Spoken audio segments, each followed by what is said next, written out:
Hey everybody, I just wanted to hop on here, make a quick little video about the Seahawks draft class. Now I do kind of plan on going through all the teams and talking about all the draft classes, letting you know what I think they did well, what they did bad, and maybe overall just giving a rank as to how I think they did for their draft. And the reason why I start with the Seahawks is because in my opinion, from what I see, the Seahawks' draft has been controversial because some people are viewing it very positively, others are viewing it very negatively, and some other people are kind of like right in the middle. So that's why I chose this one, is because people are all over the spectrum with this Seahawks draft class, and essentially it sounds like almost every position somebody really likes it, somebody really doesn't, somebody's kind of in the middle. So I wanted to come on here and give my analysis of this. Obviously, I'm not an NFL draft analyst, expert, or anything like that, but as a fan of the game for well over a decade and really watching these people, really watching the players, really watching the game, getting to know the game and love the game, I'm going to give my opinion. Now, I haven't watched a lot of these guys as tapes and really break down how good I think they are and what their strengths are and weaknesses, but just from an overall consensus of what I have compiled, as well as the team needs, the team fits, everything like that, take all of that into consideration. So starting here, pick number 9 in the first round, the Seahawks selected Charles Cross. Now, I just recently watched a TikTok video, which is actually what gave me the final motivation to go ahead and make this video. Was the guy absolutely? He said the Seahawks' draft class was the worst, and I totally disagree. If I look through, I could definitely pick out the worst, but I can tell you the Seahawks, for me, definitely not the worst. More towards the top, and he picked on Charles Cross. He said he did not like Charles Cross, and that I think it was something that he didn't like Charles Cross, and he didn't like that they went with a left tackle or a tackle in general at pick number 9. When you have like a 37 or 38-year-old Dwayne Brown, who I don't even know if he's going to play next year, on one side, and Brandon Shell, a guy who was on the Jets. That's where he was drafted, or UDFA. I don't even know. But at that point in his career, if you couldn't make it on the Jets offensive line, you're not good. I'm just putting it out there. You're not good if you couldn't make it on the Jets offensive line, 3 years ago, 4 years ago even. Can't remember when he was drafted. But Charles Cross, number 1, he was the best offensive lineman available, and he's a pass protector. Now, I think part of the guy's talk of why it wasn't good is because they were talking about quarterbacks. And first of all, as you saw how this draft went, Kenny Pickett went at 20, and then the next quarterback didn't go until the 3rd round. Okay, so at pick number 9, that's not a spot for a quarterback. In this year's draft, in a lot of drafts, for sure it is. But with all that aside, Charles Cross finally shows that the Seahawks know how to draft in the first round, because the years leading up to this, besides Jordan Brooks, it was still a reach at the time. It's looking like it could be a pretty good pick. Still early, but that's the way it's looking. But the Seahawks have absolutely whiffed on their first round picks as of lately. There was Jordan Brooks, which was all right, but then there was LJ Collier, whatever, Rashad Penny, when you had Chris Carson. I can understand with Chris Carson. I think at that point too, he did have injury concerns and a bit of a history of injuries, but not to the point where you draft a running back in the first round. Okay, but Charles Cross, he's going to start at left tackle day 1 for the Seahawks, and yeah, he's going to be protecting Drew Lock most likely this season, unless the Seahawks make a trade for Baker Mayfield, which I don't think they should. I think they should just build off of this draft and just keep getting talent, because you have 2 more first round picks that you acquired from Denver next year and the year after. Just get in as much talent as possible, and you're going to put your team in a great position in years to come. And part of it is going to be because Charles Cross is going to be a great pass-protecting left tackle for that future quarterback. Now, would Ike Ekwonu or Evan Neal have been better? Potentially. It's all up in the air. A lot of people kind of evaluated it as 1A, B, and C, where most people were more like Evan Neal and Ike Ekwonu are 1A and 1B. They're slightly different builds and, stuff like that, where Charles Cross was the, consensus next guy. And the value of a guy who can be your starting left tackle and can start and be good at pass pro and might need just to build up his run blocking, You'll take that at 9. You'll take that at 9 for sure. And I like that pick. I really think it's great. Seahawks needed it, and he's a good enough player to be drafted at 9. It's a win-win. I don't see anything wrong with that pick. Now we go to the second round at pick number 40. This is where the Seahawks had back-to-back picks, one from Denver at 40 and then their pick at 41. At number 40, they picked Boye Mafe, to which the upside of a Boye Mafe, one thing people talked about was David Ajabo should have went here. The upside of a Boye Mafe, his ceiling probably isn't quite as high as a David Ajabo, but you feel like his floor is a little bit higher, especially with the injury that happened to David Ajabo. How well is he going to return from that injury? We don't know, right? Boye Mafe, he did not rupture his Achilles in the Senior Bowl or Pro Bowl. Oh, obviously not Pro Bowl, but in the Senior Bowl, senior workouts. So right there, Boye Mafe is going to start year one because there's no good edge rushers on the Seahawks. There's some okay veterans, but you're going to start Boye Mafe and get him developing. And with it, if you draft David Ajabo, which I still think second round is a great spot for him, but he needed to go to a team that could truly get the most out of him. And history shows that the Seahawks really can't, or at least as of right now, because they traded for Jadeveon Clowney. He did all right, but he didn't hit his number one overall pick ceiling like the Seahawks were hoping for. They drafted LJ Collier, not really a pass rushing guy fully, but yeah, they haven't been able to develop him either. So take a guy who can get on there and just hopefully you can build him up there. The way I see it, Mafe a little bit safer with a little bit lower ceiling. So I would have been fine with either pick, and I can't hate on this selection here. And then at number 41, they draft Kenneth Walker III out of Michigan, running back. Now, this is where the real kind of controversy or people throwing question marks out there about this selection.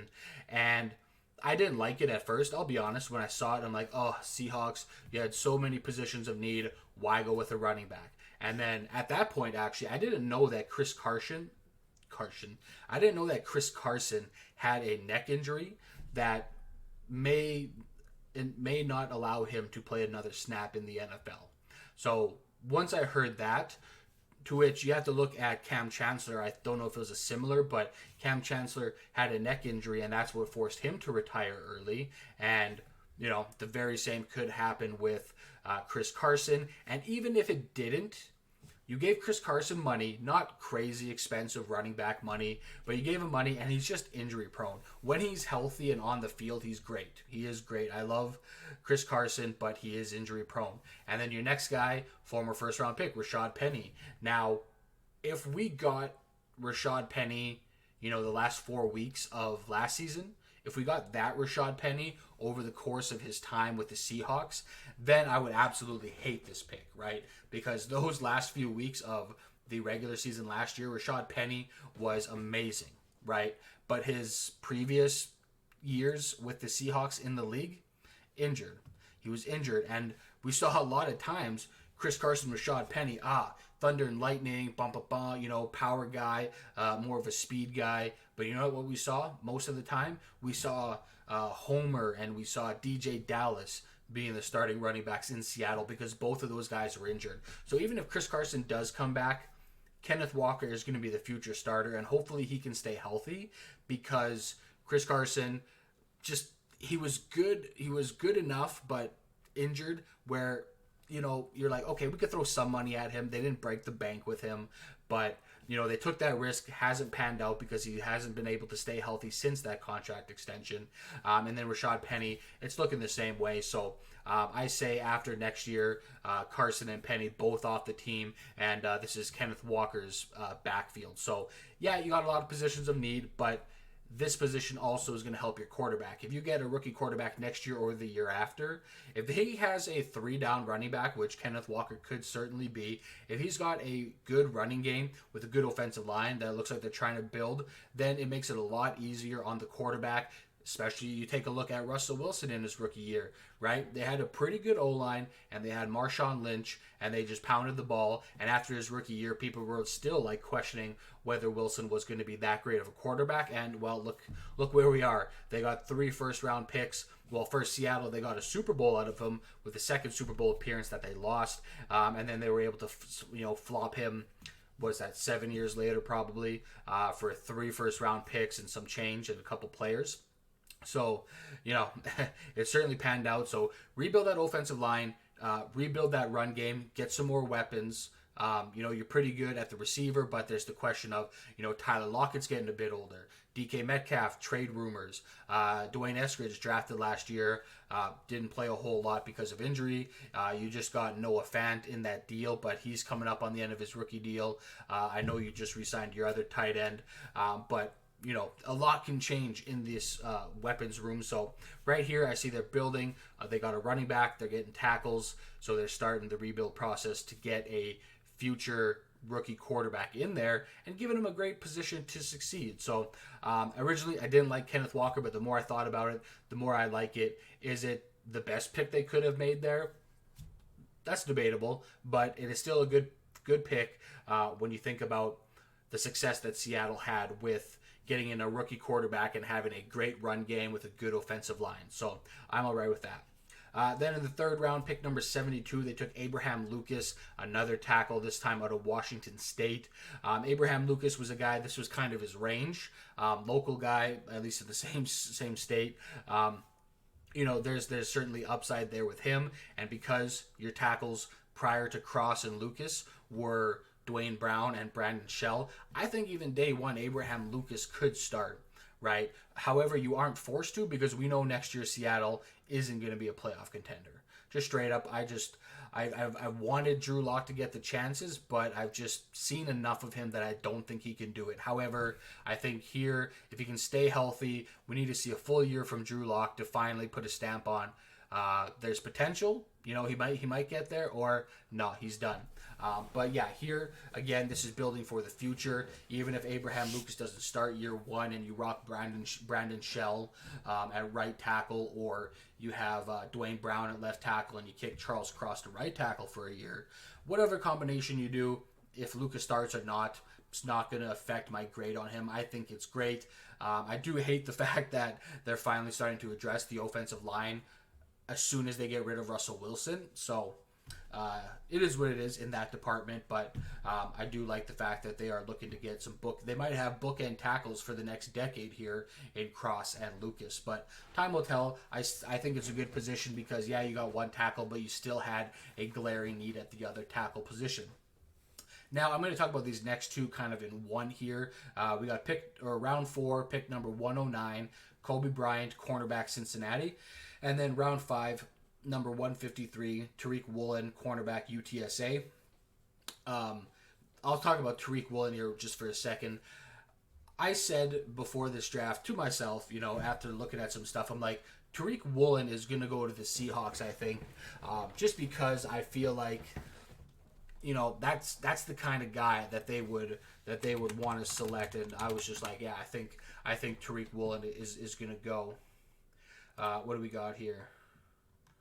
Tariq Woolen, 6'4", 205, a 4.26 40-yard dash. I mean, the size, the arms are good, the speed, 42-inch vertical jump. He's a raw guy. Texas San Antonio, UTSA. So he's definitely a developmental guy, but the physical attributes are there. He's got the height that the Seahawks like.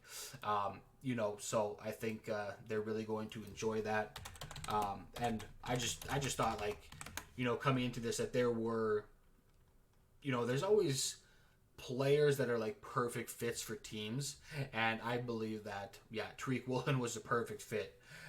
Kobe Bryant here obviously doesn't quite have the size that Tariq Woolen has, nor the speed. But Kobe Bryant, he played alongside Sauce Gardner, so you kind of saw a lot of more of him because people weren't going after Sauce Gardner as much. But here, I think cornerback room definitely depleted. Kobe Bryant, not as physically gifted or athletic, but we know more of him as a corner. Whereas opposed to Tariq Woolen, he's the athlete with, the sky is the limit for that guy. And that's what you do in round 5 and later, in my opinion, is you get the freak athletes that are just very raw, that you just bring in and you hope that you can, dial that in and get them at a high level. And I think that's great for Tariq Woolen. I think he could pan out. Obviously he could definitely not, but I just think with that size and speed and going into the Seahawks defense, that's like their dream pick right there. And the fact that they got him in the 5th round is great. I was kind of hoping that they did like Zion McCollum and Tariq Woolen. Oh, 2 athletic freaks, just sky the limit for them. But I like both of these selections.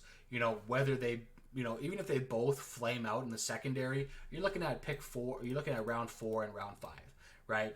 2 guys who are in the hundreds for the selections, 109 and 153 respectively. It's if they don't work out, they don't work out. Especially because I think your first 4 selections are going to work out, and you have the draft picks next year. Obviously, I don't think next year you should really go cornerback unless it's looking really bad for these guys year 1. But you can always try again later down the road for sure if it doesn't look like they're working out. I'll just touch on these ones. Round 5, 158, they took Tyreek Smith, defensive end, and then around 7 at 229, Bo Melton, receiver out of Rutgers. Round 7, number 233, Derek Young, wide receiver, Lenore Ryan. Tyreek Smith, I don't know much about, but again, at this spot, you're not looking for, household names or guys that are just like, guaranteed to be amazing. But let's have a look here at Tyreek Smith, 6'3", 255, 33 and a quarter inch arms, so a little bit shorter armed. 4'8", could be better, but definitely is not too bad of a selection, especially when you're talking end of the 5th round, basically. So, well, maybe not end of the 5th round, but somewhere in the 5th round, 158. That's whatever. Bo Melton, I haven't watched much about him, but I've heard his name. And if you can get a guy that has potential to be a, even if Bo Melton is a wide receiver 4, when you look at this Seahawks depth chart at wide receiver, you got Tyler Lockett, you got DK Metcalf, you got Dwayne Eskridge, and then if Bo Melton is your 4th, hey, I think you're pretty good there, to be honest. I think they still got Freddie Swain, so, and then Derek Young, it is what it is, because really, I don't really think 7th round picks, in my opinion, are selections that can affect your grade unless you get a steal. Like if some guy's just falling for whatever reason, and you get him in the 7th, then that can bump it up. I just don't think that round 7 can negatively impact you because, you can just, all right, if we didn't get this guy at pick 229 when the draft ended, we could have called him up and got him, right? You're paying a little bit more money probably for a round 7 rookie than a UDFA, but, I don't think 7s can negatively impact you. But here, just to go over this, Charles Cross, starting left tackle, great pass protector, probably day 1, with the potential to get good in the run protection as well, run blocking. Great pick. I'd probably give that, especially because the Seahawks have whiffed on their 1st round picks and they haven't addressed the offensive line in forever. I would probably give that a B+ or an A selection of Charles Cross. B+ to an A, like in that range. So at that point, might as well just say A-. I think Charles Cross, A-. Maybe there were some better players. Maybe you could have traded down and got more picks. But when you have an opportunity to get a franchise left tackle in the 1st round, you take him. And then Boye Mafe, I like that selection. I would give it a B. I wouldn't go too high on it, but B because, there's high upside with it for sure. You need edge rush help. And at this point, you're getting more of the athlete than the polished guy. But Boye Mafe, I think a little while ago, I looked over his career with Minnesota, and I think he got better each year. And that just shows that the athlete, and he's learning to develop his skills. He's getting better and better. You would like to have seen bigger jumps, and at the end have like a great year of production. But, it is what it is. I think he can develop. I don't think year 1 he's going to be a big playmaker for this team, but I think by year 3, year 4, you're going to start hearing Boye Mafe's name around the league. I give it a B because there's high upside. or it could just not pan out. Simple as that. Kenneth Walker, I was a little iffy on it before, like I said, but I'd give Kenneth Walker a B. Yeah, it's not the most important position, but if, I don't know if the offensive coordinator changing since the time of, Marshawn Lynch, but if you're talking about how Pete Carroll likes to run a team, that is running the ball down your throat, this is a good selection. Some people might not like it. I like it. Injuries to Chris Carson, might not play again. Injuries to Rashad Penny, he's coming into the last year of his deal. Get Kenneth Walker, scrap those two, and there you go. You're saving money, and you have a good running back. Hopefully he can stay healthy, and then you're not running into the same issues that you had with Chris Carson and Rashad Penny. Kenneth Walker, I'd give it a B. Abraham Lucas, good value, position of need again. I'm going to give that a B+. Kobe Bryant and Tariq Woolen I'll package together in as a B, because you addressed your secondary. You got a guy who you know more about in that he's not athletically there, but his skill is potential to translate to the NFL. He's definitely not going to be a cornerback one, but he's going to be a contributor in that secondary. And with as shallow as the cornerback room is, could be sooner than later. And then Tariq Woolen, technically not all there physically, top ceiling physically. I'd give those a B, just because you got the guy a little more NFL ready, but his ceiling's probably not quite as high. Tariq Woolen, not NFL ready, but his ceiling is so high. I'd give that a B. And then, rounding it out, 5 to 7, let's just keep consistency and give it a B. So I think overall I'd give the Seahawks draft a B to a B+, simply because they got starters and they have guys who have a good chance of being starters, right? Boye Mafe has a good chance of being a good contributor as a pass rusher. Kenneth Walker has a good chance after next year of being the starting running back. Abraham Lucas, good chance of being the right tackle. Kobe Bryant and Tariq Woolen, good chances of being cornerbacks for this team. So I can't hate on this. I don't know where all this criticism is coming from, especially with that Charles Cross pick. I mean, I don't know what you wanted the Seahawks to get, but with that horrendous offensive line that kept Russell Wilson from being great. I mean, he had the things going for him, but he was running for his life, week in and week out. And now they're finally addressing it. It's sad that they do it after Wilson leaves, but they're doing it. So I don't know where the criticism is. It's not perfect, for sure. It's not perfect, but I think it is a really good draft from the Seahawks, especially looking at their old drafts. What I used to think about the Seahawks was, back when they built the Legion of Boom, Earl Thomas was a first rounder. Bobby Wagner was a second rounder. And then after that, it was like Russell Wilson was a third, but he was on the offensive side. But, the rest of those guys, Cam Chancellor, Richard Sherman, which are like the big, especially Richard Sherman being the big guy at the Legion of Boom, Cam Chancellor being the figuratively big guy in the Legion of Boom. Those are late draft picks, the fact, and then I think that was what led, and I'm not 100% sure, but that made me think that the Seahawks just kind of did whatever in the first couple rounds, because they had faith that they could build a great team through the mid to late round picks in drafts, and you just cannot rely on that. You can never rely on that, right? Because it's you don't know who's going to fall to you. You're taking, the entire draft is just a guess, right? Oh, this guy looks really good in college, but can he translate to the NFL level?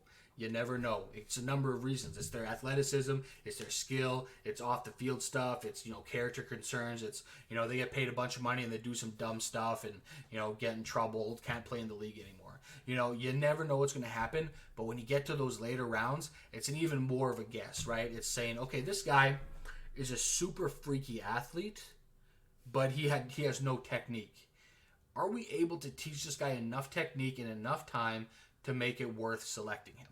Right? So then if your whole mindset is mid to late rounds is where you build your team, and in the top picks you just kind of go whatever, if, hey, I see Rashad Penny here at pick, I don't know what he was taken at, 17 or something like that. It's like, hey, I see Rashad Penny here at 17. Should I take him, or should I wait and see if he's there in the second round, which guaranteed he would have been there. They say, nah, we really like this guy, we want him on our team, let's draft him. And I think that's what led the Seahawks down that path is they just built that Legion of Boom with late round picks, and they're like, hey, we can do it again. And it obviously hasn't worked out. Whether that's what they're thinking or not, that's just what it presented to me with all their boneheaded, scratch your head first round selections that they made. And now this is finally showing that, hey, maybe they've smartened up. They got smacked upside the head and say, hey, we wasted Russell Wilson's career. We need to smarten up and draft better. And this is a better draft than what they have done in a long time, right? So, hey, good job, Seahawks. Keep it up. You draft like this again next year. If you get the opportunity to have a quarterback. If you bomb, you're a bottom 5 team, you can get a quarterback in the first round, go for it. If not, hey, what else do we need? Well, you did get Boye Mafe and Tyreek Smith, but again, those are, you don't know about them. We'll see year 1, but you could get yourself another pass rusher. You could look and say, hey, we got Jordan Brooks, but we got no other linebackers. Hey, maybe we'll draft a great linebacker. Although if I'm talking number 5 overall, that's really early unless you find a Luke Kuechly in the draft. But hey, maybe another corner, something like that. Or if that's a spot where you can't get a great quarterback and based on your positions of need, trade down, get more picks. But this is a great start. I like this draft. I'm giving it a B. If I'm being super generous, I'd give it a B+. But I'm just going to give it a B because their first picks, I think they hit on them. Later down the line, they took more of a chance, which is kind of what you do with those picks. So I give it a B. I don't see what the hate's all about. Let me know what you think about the Seahawks draft. Do you think they did good? Do you think that they got talent for the selections that they had? Team fits and all that, team needs? Or do you think it just was not a good draft? And if so, let me know why, because I don't really see it. I mean, it could certainly pan out that way. Charles Cross could be an absolute liability. Boye Mafe could just be a 2-sack-a-year guy, like a Deion Jordan or something. Kenneth Walker could be just as injured as Chris Carson and Rashad Penny. Abe Lucas might not ever pick it up. Kobe Bryant, the athleticism holds him back. Tariq Woolen never learns his, the techniques. All of that could certainly happen. That could happen with any team's draft. But with the Seahawks, I feel like people are unfairly criticizing them, and I don't know why. So let me know down in the comment section below what you think. Happy to discuss. That's it. I'll probably talk about some other teams later down the line, but I've been seeing a lot about the Seahawks draft, so that's my take on it. Let me know what you think. We'll see you guys in the next one.